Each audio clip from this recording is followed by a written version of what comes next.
사람이 물과 음식 없이 지낼 수 있는 날이 얼마나 될까요? 한국에서 가장 오래 살아난 기록은 1995년도 삼풍백화점이 무너졌을 때였습니다. 박성년 양이 당시 때 아무것도 먹지 아니하고 17일 만에 구조가 되었고 건강한 모습이었습니다. 그의 나이 19의 청년이었습니다. 기네스북에 물 한 방울 음식 하나 없이 가장 오래 생존한 사람은 1979년도 오스트리아에서 있었습니다. 안트레아 마베처 청년이 당시에 18살 청년이 18일을 견디는 것이 가장 오래된 시간이었습니다. 일반적으로 사람들이 생존할 수 있는 시간을 333이라고 말을 합니다. 공기가 없이는 산문을 견디지 못하고 물이 없이는 사흘을 보내지 못하고 음식물 없이는 30일을 견디지 못한다고 말을 합니다. 이런 모든 기록을 갈아치울 만한 역사가 있습니다. 이스라엘 백성들 40년 동안 광야에서 살아남은 역사였습니다. 광야, 물도 음식도 아무것도 없는 땅이었습니다. 생존 자체가 불가능한 것이 광야였지만 그러나 하나 부족함 없이 그들은 광야를 지났습니다. 사람으로 가능한 일이 아니었죠. 하나님만이 하실 수 있는 일이었습니다. 하나님께서 어떻게 이스라엘 백성들을 그 긴 세월을 살아나게 하셨을까요? 오늘 그 본문의 현장으로 들어가 보려고 합니다. 이스라엘 백성들 지금 홍해를 건넜고 이제는 신광야에 도착을 했습니다. 그의 모습을 1절에 이렇게 말씀을 합니다. 이스라엘 자손의 온 회중이 엘림에서 떠나 엘림과 시내산 사이에 있는 신광야에 이르니 애굽에서 나온 후 둘째 달 15일이라. 둘째 달 15일이니 애굽에서 나온 날이 첫째 달 15일이었습니다. 한 달의 시간이 지난 것입니다. 엘림을 떠나서 신광야에 도착한 사람들, 그들이 위치한 지도를 보면 여기에 속해 있습니다. 현재 왼쪽 중간에 마라가 보이고 쓴물이 단물이 된 곳이죠. 엘림이 나오고 쭉 아래 내려오면 시내산이라고 나와 있습니다. 그리고 오른쪽으로 쭉 올라가면 가데스바네아, 또 모압, 암논, 맨 위에 요단강, 그리고 여리고성이 나오게 되죠. 저 중간에 엘림과 시내산 사이에 신광야가 있었습니다. 엘림이 어떤 곳인가? 엘림의 모습은 15장 마지막 절에 보면 잘 나타나 있습니다. 물샘이 12이나 있었고 종려나무가 70그루나 있었습니다. 엄청나게 사막치고는 살기 아주 적합한 좋은 곳이었습니다. 이스라엘 백성들 그전에는 마라라는 곳을 지나게 되었죠. 마라, 쓴물 때문에 먹지 못했을 때 하나님의 은혜로 단물이 변화된 곳이었습니다. 그 쓴물이 지났다가 엘림에 도착을 했으니 얼마나 기뻤겠습니까? 여기에서 그저 장막을 치고 오랫동안 살았으면 했겠지만 이스라엘 백성들이 머물러야 했던 곳은 엘림이 아니었습니다. 엘림은 좋은 곳이었지만 최상의 곳은 아니었어요. 들어가야 될 가나안 땅이 있었기 때문입니다. 세상에도 엘림처럼 보이는 것이 왜 없겠습니까? 지나다 보면 이곳에 머물기를 원하고 우리의 삶을 행복하게 해줄 만한 곳이 왜 없겠습니까? 그러나 신자들은 결코 엘림에, 땅 위에 어떻게 엘림처럼 보이는 곳에도 머물러서는 안 될 사람입니다. 우리는 잠시 지나가는 나그네 순례자길 사람들이고 들어가야 될 약속의 땅 가나안이 천국이 있기 때문입니다. 요즘은 팬데믹을 지나가면서 많은 사람이 그렇게 우려를 하고 있어요. 이제는 교회가 옛날 같은 모습으로 모여들기가 어려울 것이다. 그런 말이 나올 때마다 제가 글을 통해서나 대화를 통해서 꼭 강조하는 것이 있습니다. 한국 교회는 절대로 그렇지 않다라는 겁니다. 우리는 일제치하를 보내온 민족입니다. 예수님 믿는 것 때문에 잡혀가 순교를 당했던 시절 6.25 전쟁을 겪으면서 수많은 기독교 지도자들이 끌려가서 순교를 당했던 역사가 있는 민족입니다.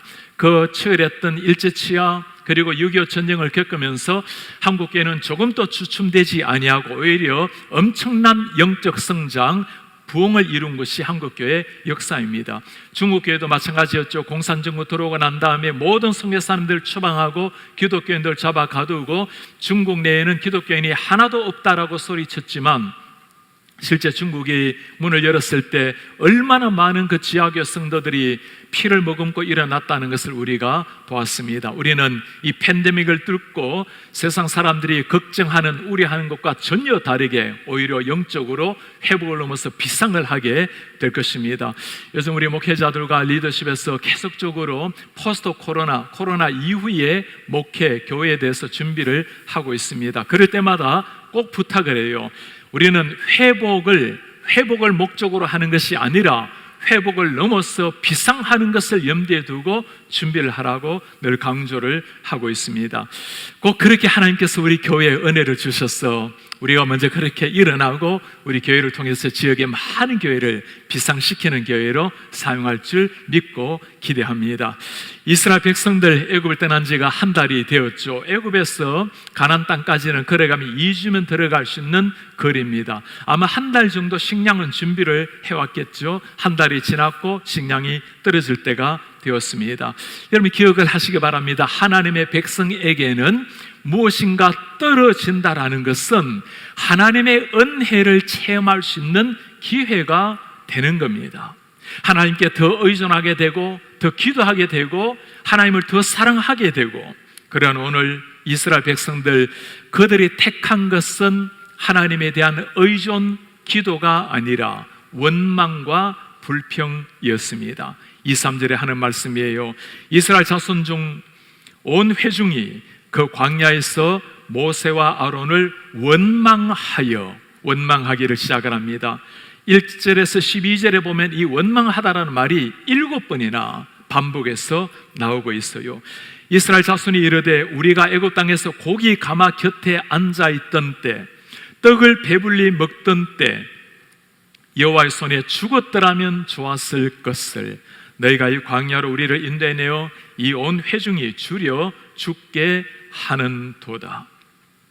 죽는 탈행을 하기 시작했던 이스라엘 백성들, 불만을 가지게 되면 현재 상황을 정확하게 바라보지 못하게 만들어버립니다. 사람이 원망한 마음이 들어오고 불만하는 마음이 가슴에 새겨지게 되면 사실을 왜곡하게 되고 더 크게 부풀리게 되고 결국에는 자기 자신의 이성도 잃어버리게 만드는 것이 원망, 불평이라는 무서운 독소입니다.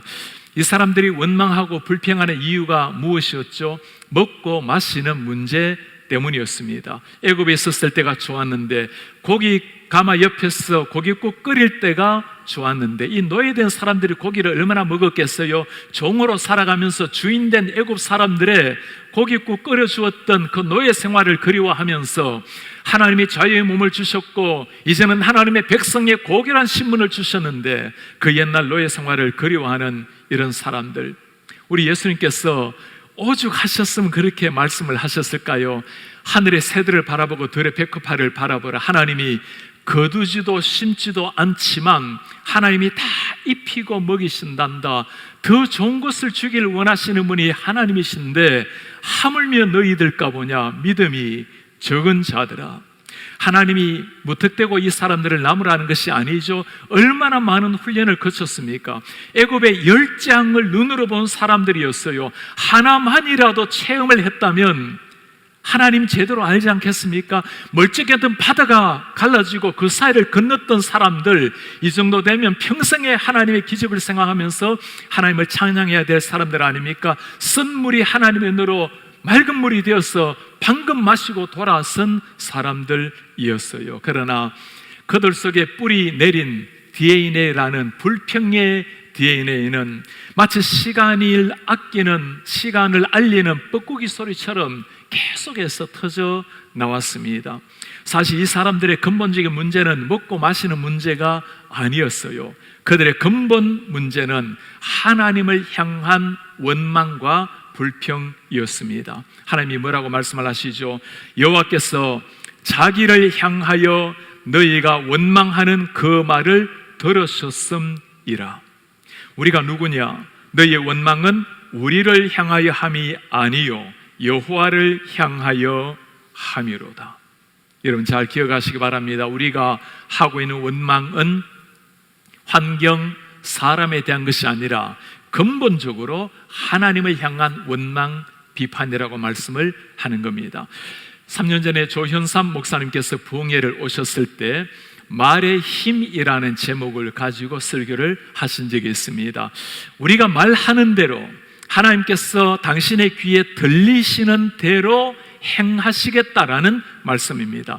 오늘 이스라엘 백성들 죽겠다라는 말을 입에 달고 다녔던 사람들, 그들의 삶이 어떻게 되었습니까? 결국에는 약속하신 그 가나안 땅으로 한 사람도 들어가지 못하고 월망 불평 일삼았던 사람들, 죽겠다고 원망했던 사람들 다 1세대들 가나안 땅에서 죽임을 당했습니다. 하나님 앞에 경건하게 믿음으로 살아갔던 여호사 갈렙만이 2세대들과 함께 약속의 땅으로 들어가게 된 것입니다. 우리 성도님들, 죽겠다라는 말 하지 마시기를 바랍니다. 사람을 살리는 말 하시기를 바랍니다. 때로 자녀들을 바라볼 때 마음에 흡족하지 않을 때도 있고 마음 상할 때도 있지만 어떤 상황이라도 저주하는 말, 힘겹게 하는 말 하지 마시고 축복해 주시기를 바랍니다. 왜 그럴까요? 하나님이 행하실 일이 있기 때문입니다. 변화된 신자의 가장 중요한 특징은 언어의 변화입니다. 내 생각대로 말을 하게 되는 것은 여전히 우리의 생각, 삶이 애굽에 머물러 있는 사람들입니다. 그리스도로 옷 입은 사람들, 그리스도로 옷 입은 사람들은 예수의 십자가를 통과하는 말을 하게 되는 겁니다. 우리는 예수님으로 말미암아 옷을 입은 사람들입니다. 다른 사람들이 한마디를 하더라도 때로 마음에 상할 수 있지만 예수님의 옷을 거치고 오게 되면 다 이미 필터가 되어서 오는 거예요. 내가 때로 감정적으로 말을 하려고 할 때도 있지만 예수님의 옷을 한번 거쳐서 하게 되면, 정화되어서 하게 되면 사람을 살리는 말, 세우는 말을 하게 되는 겁니다. 특별히 우리 교회 리더가 되신 분들, 영적 리더들은 어떤 상황 속에서도 긍정적인 말, 사람을 세우는 말, 사람을 칭찬하는 말이 중요합니다. 왜 그렇습니까? 하나님께서 하실 일을 믿고 의지하기 때문입니다. 홍해가 가로막는다 하더라도 하나님이 하실 일을 믿는 사람들은 어떤 상황 속에서도 하나님을 찬양하게 되는 겁니다. 오늘 이 상황의 모세를 보면 정말 대단해요. 이 정도 되면 답답해서 한 소리 칠만 또 하지 않습니까? 이 사람들아, 우리를 위해서 하나님이 무슨 일을 하셨는지 한번 생각을 해보라고. 애굽의 모든 장자들 다 죽었다고, 바로의 장자까지 죽었는데 우리를 지켜주지 않았냐고. 하나님 열장뿐만 아니라 홍해를 가르시고 그 마른 땅을 우리가 건너왔다고. 이 정도 되면 우리가 어떤 상황이 되더라도 하나님을 찬송해야 될 텐데 믿음은 없을지언정 의리라도 있어야 되지 않겠냐고. 모세가 소리칠만 하지 않았겠습니까? 그러나 믿음의 명장 모세는 이 문제를 가지고 하나님 앞에 가지고 나갔어요. 이것이 중요하죠. 영적인 가장이든 순장이든 영적인 리더이든지 상황적으로 어렵게 보일 때, 환경이 따라주지 않을 때 환경에 지배당할 것이 아니라 그 문제를 하나님 앞에 가지고 갔다라는 겁니다. 하나님이 이걸 두고 그냥 지켜보시겠습니까? 12절에 하시는 말씀이에요. 내가 이스라엘 자손의 원망함을 들었노라.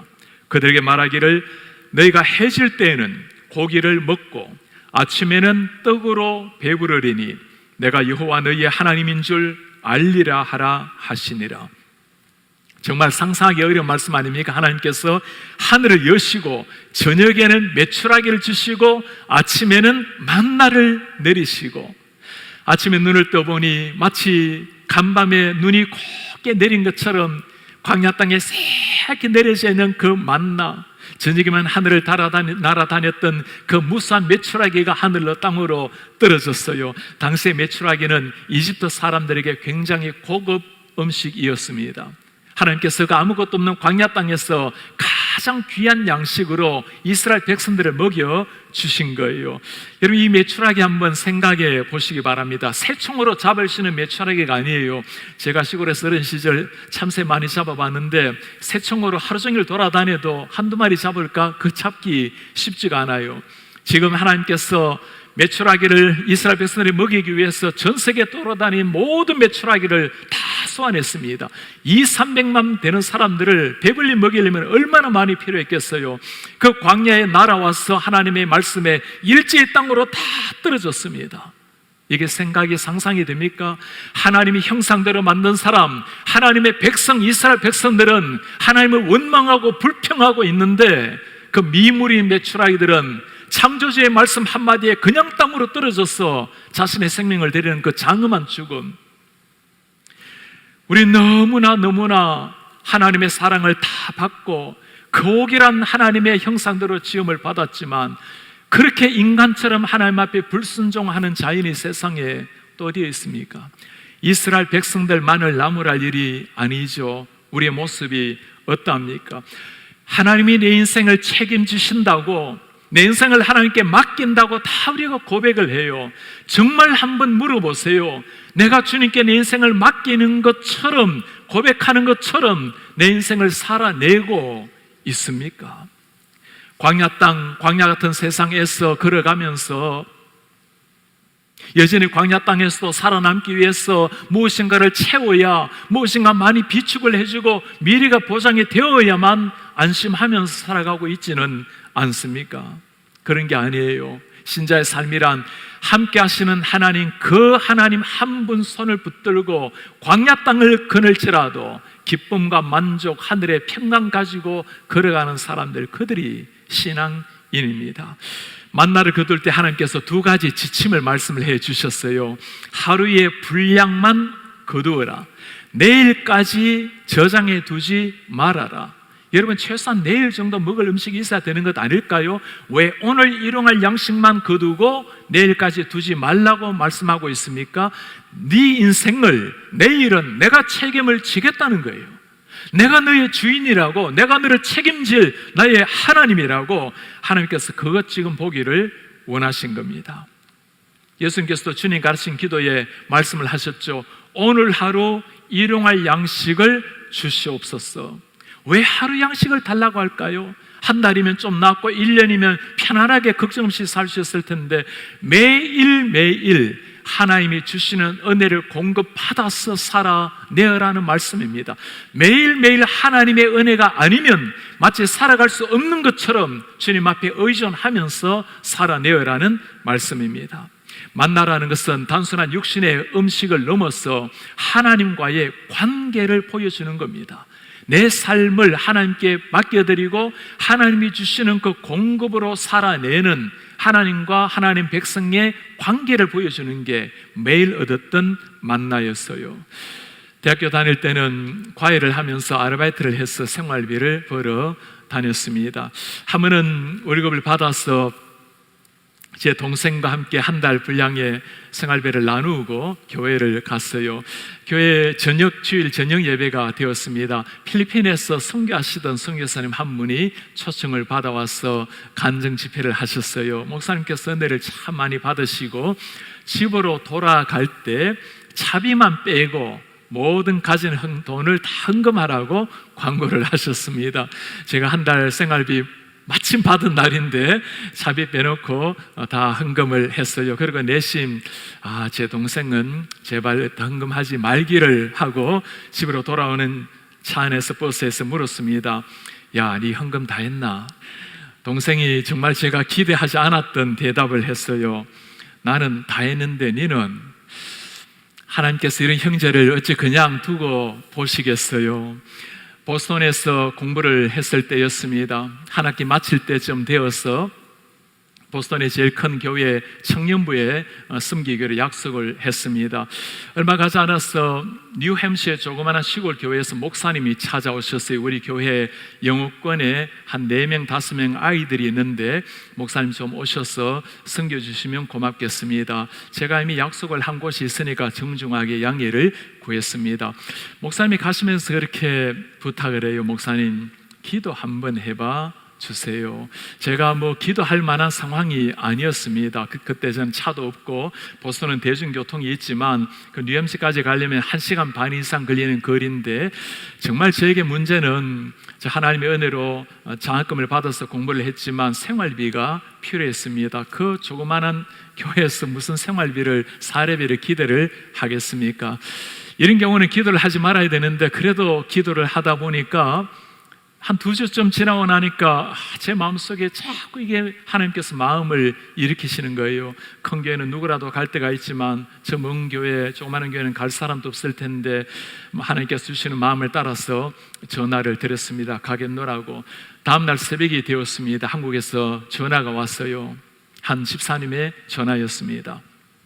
마침 장례식을, 한 권사님 장례식을 보고 돌아오시다가 그분이 참 많은 젊은이들 키우는 장학사업을 하셨던 분이셨는데 그 권사님의 마지막 아름다운 죽음을 보면서 나도 저렇게 사람을 키워야 되겠노라고, 그리고 말씀을 내요. 목사님, 제가 매달 생활비를 500불씩 보내드리고 싶은데 괜찮으시겠어요?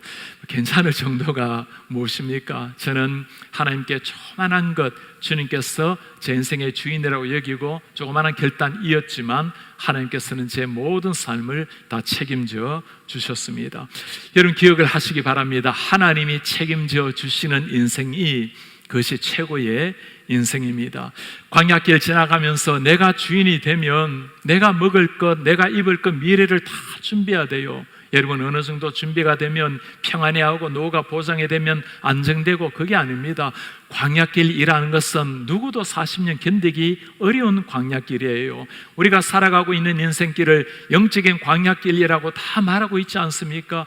정말 우리가 사탄과 싸우고 있는 영적 광야길이라는 것을 정말 믿는 사람이라면 우리가 육신적으로 살아낼 수 있는 그 여유가 아니라 매일 하나님이 주시는 그 은혜로, 그 은혜가 있어야만 내가 광야길을 헤쳐나가겠노라고 그렇게 주님 앞에 메어 달리고 오늘의 은혜를 달라고 간구하며 나아가는 이런 하나님의 사람들 되시기를 바랍니다.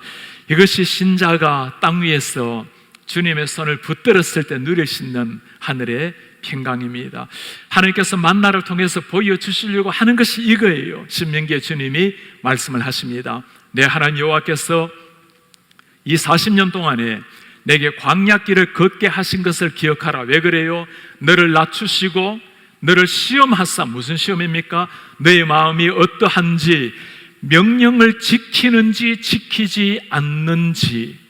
광야길의 승패는 하나님의 말씀에 순종하는 것에 달려있다는 거죠. 너를 낮추시고 줄이기도 하시고 네가 알지 못하고 조상들도 알지 못하는 만나를 너에게 먹이신 것은 사람이 떡으로만 사는 것 아니요 여호와 입에서 나오는 모든 말씀으로 사는 줄을 너에게 알게 하려 함이라.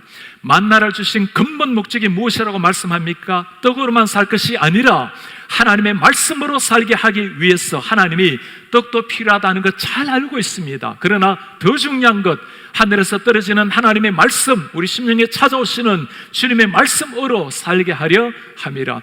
이스라엘 백성들은 하늘에서 떨어지는 만나는 먹었어요. 그러나 정작 만나를 주시는 하나님은 모르고 인생을 보내버린 겁니다.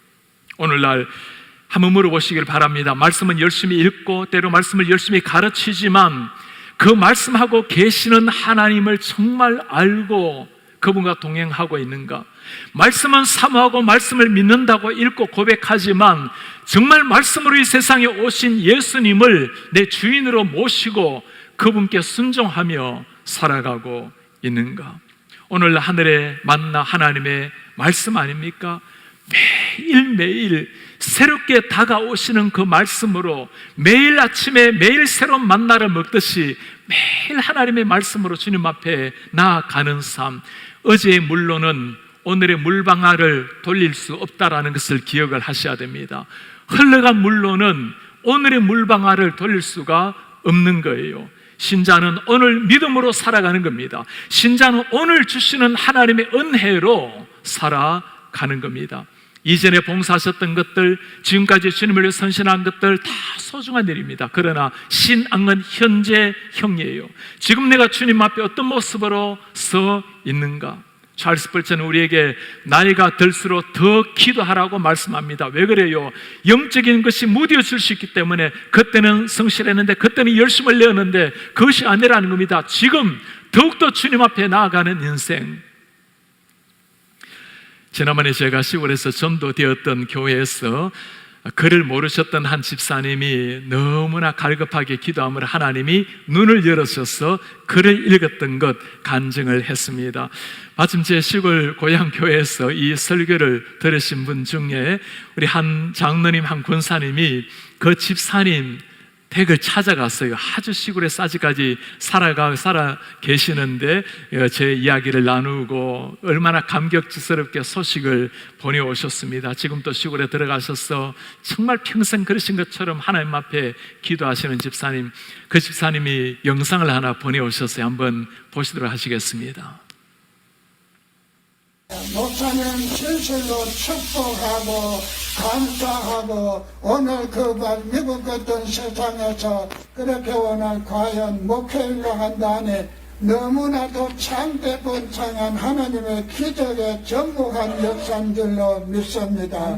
이제는 기도 외에 못하는 거 지금 이제 과연 금방 제가 말해놨는 그대로만 하면 그때의 결실은 하나님께서 있다는 거 확실히 알고 그렇게 기도에 임하시기를 주의 이름으로 기원하며 축복합니다. 아멘. 지금 또 오직 기도로 나아가라고 권면하시는 집사님, 또 길게 영상을 보내오셨는데 세계 선교를 위해서 이제까지 50년을 기도해 왔습니다. 목사님, 기도함으로 하나님 역사를 이루시라고 목사님의 그 감남산으로 깊이 들어가서 주님 앞에 엎드리라고 권면하시는 집사님, 정말 쩌렁쩌렁한 저 목소리로 이전에 매일 산기도 밤새도록 기도하신 것이 아니라 지금 또 여전히 매일을 세워서 주님 앞에 기도하며 나아가시는 집사님, 쩌렁쩌렁한 저 목소리의 집사님은 지금 91세 할아버지십니다. 그러나 오늘 주님께서 주시는 만나로, 오늘 주시는 말씀의 은혜로 청년처럼 살아내는 것, 우리의 순례길을 걸어가는 하나님의 백성들의 삶입니다. 매일 하나님이 주시는 하늘의 은혜 만나, 그 만나는 정말 신비하고도 놀랍죠. 17절에 어떤 모습입니까? 이스라엘 자손이 그같이 하였더니 그 거둔 것이 많기도 하고 적기도 하나 오멜로 되어본 적 많이 거둔 자도 남음이 없고 적게 거둔 자도 부족함이 없어. 얼마나 놀랍습니까? 많이 거두어도 남음이 없고 적게 거두어도 부족함이 없도록 거두었더라. 하늘에서 내리시는 양식이란 것이 바로 이런 것입니다. 아무리 정확하게 자로 지어서 거둔다 한들 어째 똑같이 거두겠어요. 그러나 많이 거두어도 적게 거두어도 다 만족스럽게 만나를 먹었던 사람들, 이것이 하늘에서 주시는 만나의 은혜죠. 지상의 최고의 포도주라 하더라도 하나님이 주시는 것과 어찌 비교가 되겠습니까? 여러분, 만나의 맛이 어땠을까요? 똑같은 맛이라면 그 40년 광야 아무리 맛있는 음식이라도 40년을 어떻게 만나 하나 먹고 지낼 수가 있겠습니까? 매일 똑같이 먹었던 만나였지만 그러나 그 맛은 매일 달랐겠죠. 유대인들이 내려오는 전성이 있습니다. 이 만나가 일반 사람들이 먹을 때는 쓴 맛이에요. 그 맛없는 맛이에요. 하나님의 백성들이 먹었을 때는 자기가 가장 원하는 맛이 되었다는 겁니다. 어린아이들에게는 우유 맛으로, 젊은이들 피자 먹을 때는 피자 맛으로, 어르신들 먹고 싶은 그 맛이 그날 이 만나의 맛이었다는 거예요. 얼마나 그럴듯하지 않습니까? 그죠? 하나님이 주시는 그 하늘의 양식인데, 밀톤이 쓴 신라곤을 보면 천국의 모습을 이렇게 묘사를 하고 있어요. 천국이 가장 좋은 곳일 텐데 과연 어떤 곳일까? 천국에는 태양이 없고 그때는 하나님의 영광의 빛이 환하게 빛이 날 텐데 그 영광의 빛 때문에 눈이 부셔서 잠을 잘 수가 없는 거예요. 잠을 자고 싶을 때는 눈을 감으면 나무가 와서 눈앞에 나뭇잎으로 하는 그 영광을 가려주고, 누울 때는 나무가 꽃받침을 만들어서 우리 편안한 잠을 주는 곳이라고. 우리가 생각하고 있는 최고보다 더 좋은 곳이 거기가 천국이죠. 하나님이 주시는 최고의 만나가 이거예요. 우리에게 가장 알맞도록 건강하도록 주시는 하늘의 양식. 제가 매일 주시는 하늘의 이 양식 만나를 생각하면서 이분이 정말 하나님이시구나 생각이 들었어요. 여러분, 이 하나님이 지금까지 어떤 하나님이셨습니까? 모세에게 가시떨기에 타지 않는 영광스러운 모습으로 나타나신 하나님, 열장으로 바로를 장자까지 죽이시고 이스라엘 백성들에게 심판하신 하나님, 전능하신 하나님이 홍해를 갈라주신 그 하나님, 그 창조주 하나님, 저 멀리 계시는 그 하나님께서 이스라엘 백성들에게 맞도록 매일매일 그들의 입맛에 맞도록 만나를 가지고 찾아오시는 섬세하신 하나님, 내 모습을 그대로 아시는 하나님, 내 필요를 아시는 하나님, 전능하신 그 하나님이 바로 내 곁에 계시는 사랑의 하나님이셨습니다. 우리 성도님들 지상에 살아갈 때 이 하나님과 함께 동행하기를 바랍니다. 창조자 하나님에 대한 경외감뿐만 아니라 내 곁에 오셔서 내 눈물을 아시는 주님과 함께 살아내시기를 바랍니다. 이번 달에는 매주 최윤식 박사님을 모시고 우리가 펼쳐질 미래에 대해서 듣고 우리 그리스도인이 미래를 위해서 준비하는 시간을 가지고 있습니다. 미래 펼쳐질 기술 사회를 들어보면 정말 놀랍습니다. 우리가 생각하는 가상세계가 눈앞에 펼쳐지는 현실 세계로 다가오게 될 것입니다. 이미 인공지능이 사람의 지능보다 더 높아진 시대가 다가오지 않았습니까? 그때는 경제적인 문제, 이동의 문제, 우리 수명도 100세 시대를 넘어서 거의 반영구적인 시대도 다가올 수도 있습니다. 모든 것들이 발달되어서 상상할 수 없는 미래가 펼쳐질 텐데, 강의를 다 마치고 난 다음에 질문을 했습니다. 교수님, 시대가 발전하고 문명이 발전하고 기술이 발전할수록 사람들은 신앙에서 벗어납니다. 과연 미래 시대에 신앙은 어떤 자리에 차지하게 되겠습니까? 교수님의 대답이었습니다. 상상할 수 없는 미래, 우리가 꿈꾸는 미래가 눈앞에 도래하겠지만, 그러나 인간 가슴 속에 스며져 있는 공허감은 더 깊어질 것입니다. 세상의 화려한 모든 것들을 다 갖춘다 하더라도 인간에게는 채워질 수 없는 방이 있는 거예요. 그렇죠. 하늘의 만나를 먹어야만 채워질 수 있는 방이 있는 겁니다.